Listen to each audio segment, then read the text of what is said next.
Today, we're going to break down one of the most fundamental events in human development, childbirth. Now, we're not just looking at it as a medical procedure. For us, as students of child psychology, this is about understanding the very first journey a person takes. The biological forces at play here are incredible, and they lay the groundwork for a person's initial experience of the world. So let's get into it. Okay, so first things first, what exactly is labor? The simple definition, of course, is the process of giving birth.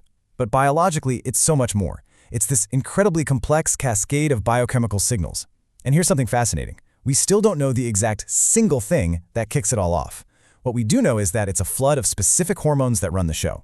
And they don't just affect the body, they have a huge impact on the brain too. All right, let's dig into the science of what's actually triggering all of this. This isn't random at all. It's a really precise biological dance. And it's orchestrated by a couple of key hormones that get the whole thing started. So, think of these two hormones as a team. You've got prostaglandins, which are produced right there in the uterus. They're like the advanced team. Their main job is to soften and dilate the cervix, basically getting the pathway ready. Then you have oxytocin. This is the powerhouse. It's released from the pituitary gland way up in the brain, and its job is to fire up those powerful uterine contractions that are going to push this whole process forward. Two different jobs working together perfectly.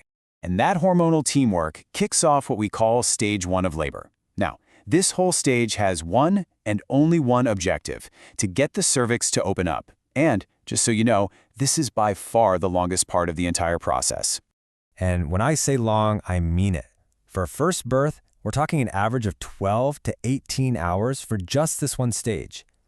Think about that from a psychological perspective, the sheer endurance involved. It's not a sprint, it's a total marathon, all focused on getting the body ready for the main event. But that long 12 to 18 hours isn't all the same. We actually break stage 1 down into 3 distinct phases, and each one feels very different. It starts with early labor, then it ramps up into active labor, and it finishes with a very short, very intense phase called transition. So, phase 1 is early labor. You can think of this as the warm-up. Everything is gradual. The cervix slowly starts to dilate, working its way to about 6 centimeters. Contractions start out pretty mild, maybe irregular, but they eventually build to a steady, consistent pattern, maybe every 4 or 5 minutes. This is the part that takes the most time. It can last for hours, or in some cases, even a couple of days. Okay, then we hit phase 2, active labor. This is where things really start to ramp up. The main goal here is to get from that 6 centimeter mark all the way to a full 10. And to do that, the contractions get a lot longer, a lot stronger, and much closer together. The pace just totally accelerates. And that brings us to the final phase of stage 1, which is called transition. And it is exactly what it sounds like. This is the shortest, but by far the most intense part of the whole process. We're just talking about the last couple of centimeters of dilation, from 8 to 10. The contractions are incredibly powerful. They're right on top of each other. And it's basically the body's final, massive push to get ready for stage 2. This timeline really puts it into perspective, right? You can see the huge shift. Early labor is a marathon that can last for days. And then, at the end, transition is this all-out sprint that might be over in less than an hour. The whole process is designed to build and build in intensity. So once the cervix hits that magic number, 10 centimeters, stage 1 is officially over. The prep work is done. And now the objective completely changes. We're moving into stage 2, which is all about one thing: the birth of the baby. Now, the key thing to understand about stage 2 is that you've got 2 different forces working together. You still have those powerful involuntary contractions from the uterus, but now they're combined with voluntary pushing from the mother. It's that combination of forces that actually moves the baby down and through the birth canal. All of that work leads to a really significant moment called crowning. This is the point where the widest part of the baby's head is visible and, this is key, it doesn't recede back between contractions. When you see crowning, you know birth is imminent. It's literally just moments away. And what happens next is a really cool, precise sequence of movements. First, the head emerges completely. Then, it actually turns to the side all on its own.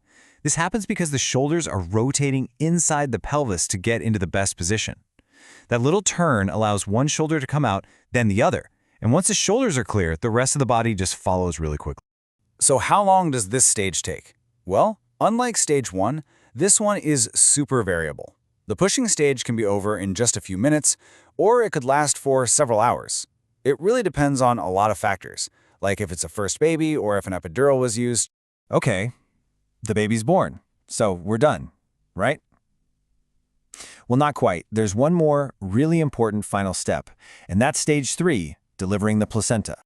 You know, pretty soon after the baby is born, the uterus starts contracting again. But this time, it's not about the baby. These contractions have a new job, to get the placenta to detach from the uterine wall so it can be delivered too. Remember, that's the organ that supported the whole pregnancy. And this final stage is usually pretty quick. We're typically talking less than 30 minutes. The body is pretty efficient at this part, but of course the medical team is right there just in case there are any delays. Now, as soon as the placenta is out, a couple of really crucial safety checks happen right away. First, they inspect the placenta itself to make sure it's all there, that no pieces were left behind. And second, they check the uterus to make sure it's contracting down nice and firm.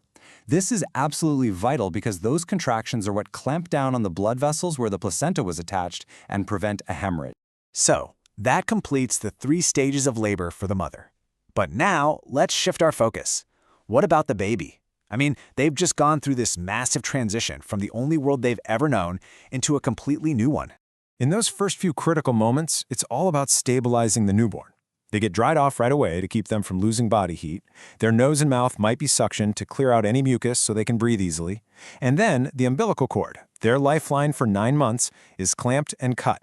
That final snip marks their physical separation and their beginning as a physiologically independent person. So let's just do a quick recap. Stage 1, the long one, all about dilating the cervix. Stage 2, the variable one, that's the actual birth. And stage 3, the quick one, delivering the placenta. 3 very distinct stages, and each one has a very clear biological job to do. And this quote really sums it up perfectly. We can learn all the stages and the averages, but every single labor experience is unique. The key takeaway for us isn't to memorize a rigid script, but to understand the fundamental biological framework. That way, we have the context to understand all the ways it can vary. And that brings us to the big question, the one that matters most for us. How does this incredibly intense, profound biological journey shape the very beginning of a human psychological experience? When you think about the flood of hormones, the immense physical pressure, every single part of this is a foundational event. And exploring that connection, well, that's where the real work begins. Thanks for joining me.